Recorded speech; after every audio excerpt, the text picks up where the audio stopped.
Ну и, как я говорю, когда ты личность, откуда-то появляется наличность. Понятно, да?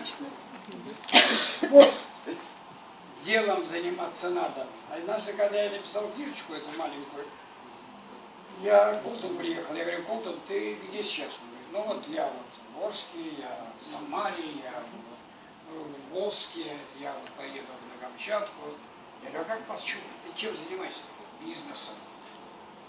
А уже состоялся, казалось бы. Я говорю: а как пощупать твой бизнес? Он говорит: ну как пощупать? И так, знаете, как пощупать бизнес? Как пощупать его бизнес? Я говорю: а у меня все просто. Как? Я ему ставлю книжечку. Бизнес в кармане. Он чуть не упал. Все легко. Не надо заумных книг читать вот такие фолианты. Надо на маленьких книжках мы воспитывались. И воспитывались на тех людях, которые делали результаты.